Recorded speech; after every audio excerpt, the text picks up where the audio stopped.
Book 33, Starting Over. Poor Sally has had a really hard life.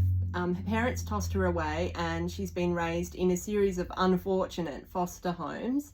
But she's got a chance now to live in Sweet Valley with her aunt and uncle and two cousins. Now, the cousin that's closest to her is Dana from the Droids. She's a year younger, but Sally has to repeat a year of school, so she's going to be the same year as Dana, and Dana's all like, oh, so it's not embarrassing for you, Sally. Pretend we're the same age, and also don't mention it in your life before you got this golden ticket to live in Sweet Valley High. That'd be great, thanks. Now, Jeremy, her other cousin, is no nicer. He's pissed off because he's had to give Sally his room and he's been relegated to the attic, and he's all sorts of put out about it. Oh, what's the matter, Jeremy? Not enough flowers in that attic for you? Okay.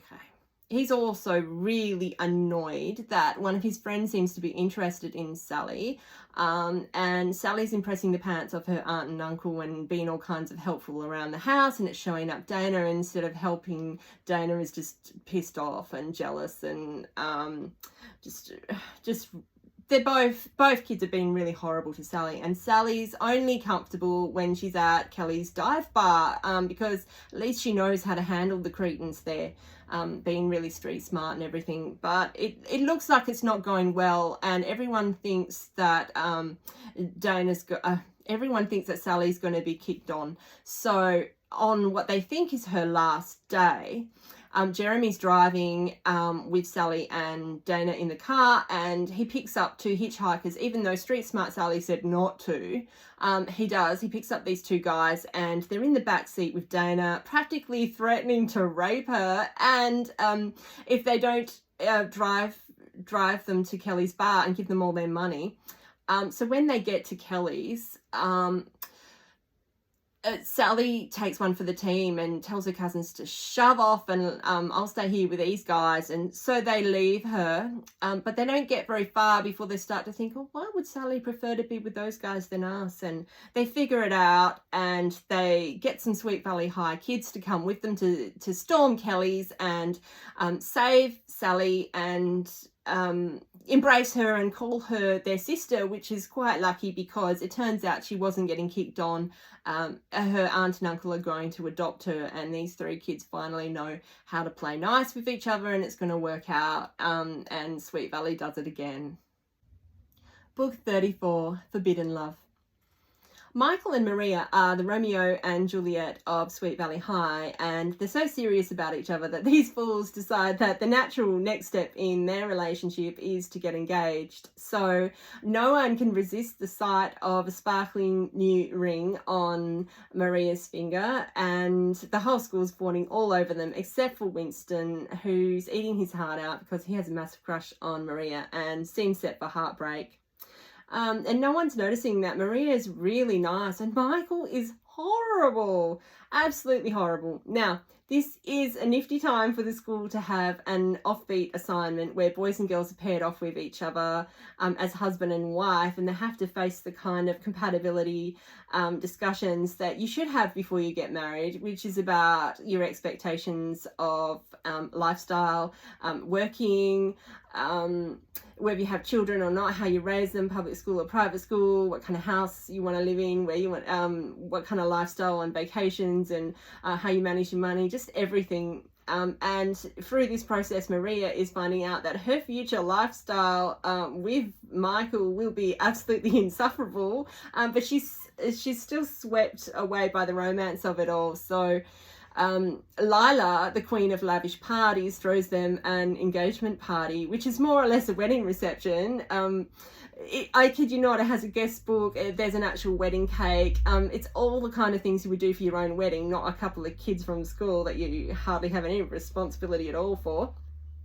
Now, on the night of the party, the Montagues and Capulets, the parents who didn't know about their kids' engagement, find out about everything, and they turn up at the party and ruin it. And I'm surprised that Lila didn't present them with a bill for the party, to be honest.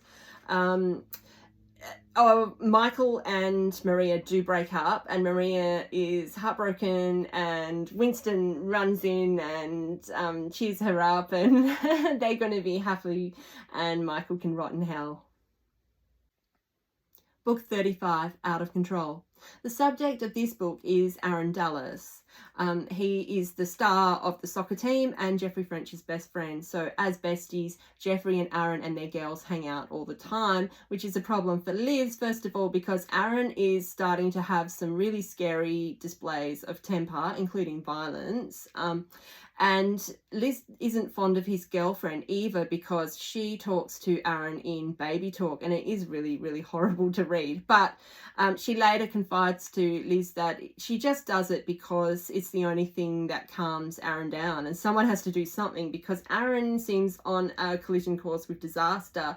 Now, Liz keeps harping to Jeffrey about problems with Aaron, and Jeffrey has his head in the sand right up until the moment that Aaron pops him one, and that wakes Jeffrey the fuck up. Now, Liz figures out that they really actually need some grown-up help with this one, so the school guidance counsellor comes into it, and it turns out that Aaron does not have roid rage, which was my favourite theory, but sadly his mum left the family in the lurch, and he's really just like Daddy, because Daddy's taking things out on him at home, which is just horrible for Aaron. But fortunately, along comes some good help to sort him out, and he is back on the team and on good terms with his teammates, and Jeffrey and Liz can calm down, and everyone can live happily ever after. Now, the best thing about this book was actually the subplot in which Jessica's next get-rich-quick scheme is that she becomes a pyramid seller for Tofu Glow, which is shampoos and beauty products made out of you-know-what, and they smell like shit too. So she spends a lot of money buying all these products, and then she sells them all over town, and the girls start using them, and their beauty is gone to hell. I mean, they reek, and their skin and their hair is just all in such terrible condition, and the products are fermenting or breaking down, whatever, and Jess has to refund all their money, and it's a complete disaster. But I thought you'd like this little glimpse of what I think the girls look like after they use Tofu Glow. Book 36, Last Chance. Joanna is a high school dropout who returns to Sweet Valley High for one more shot at her high school education. Everyone there treats her like she's a leper. They think she's a loser and an idiot, but actually it turns out that she has a gift for science and math, and while she's pursuing those topics, she develops feelings for another bright kid named Peter. Now, he has a girlfriend, and it's Amy, which seems like a complete mismatch, but nevertheless they are a couple. He starts seeing Joanna on the sly, stringing her along, and it seems like she's destined for heartbreak. Now, Liz is the only person who is nice to Joanna at school, and she knows about her feelings for Peter, and for some inexplicable reason, she tells Jessica about it. Jessica, the friend of Amy, the girl who's being cheated on. What did you think is going to happen, Liz? Cat, bag, letting out of. The shit hits the fan, and Joanna flees from school again because everyone's treating her so horribly, and we think, oh God, what a shit ending. But she gets good and strong. She comes back. She says, no matter how you treat me, I'm going to finish my high school education. And she's so strong that she actually turns Peter down when he comes crawling to her, so good on her for that. I actually think the subplot is also very entertaining in this book, in which Jessica is a scheming cow trying to break up Kara and Stephen's relationship. Now, she tells herself that her motivation for this is because it's just not good for Kara to rely on one boy for all her love and good times. She's just too young to be committed. So she thinks she's doing her a favour by scheming and breaking her heart, trying to bust these two out. And she thinks, she tells herself that if they're meant to be, it won't work, even though she's going 100% at achieving this goal. But it doesn't work because they do belong together, and everyone ends happily except for Peter. Book 37, Rumours. Susan is a fabulously stylish, privileged girl at Sweet Valley High. Oh, and she's really nice. Now, the one thing about Susan is she is being raised by a guardian. She doesn't know the identity of her parents. That is something she will find out when she turns 18. But Lila is threatened by Susan's style. So she starts a rumour that Susan's mum is in a hospital for the criminally insane. That rumour spreads like wildfire. Everyone believes it because it's too juicy to resist. And Susan's boyfriend dumps her because he's a douche and he has snobby parents with names like Pinky. Isn't that adorable? So everyone is scrambling to get parts in a movie that's been shot in Sweet Valley by famous director Jackson Croft. And it turns out that Susan's mum is her guardian, a waitress with a heart of gold, and her dad is director Jackson Croft. Susan's ex-boyfriend comes crawling back and she turns him down for the Clark Gable-inspired school paper photographer Alan Walters. And we all go, yay! And burn Lila.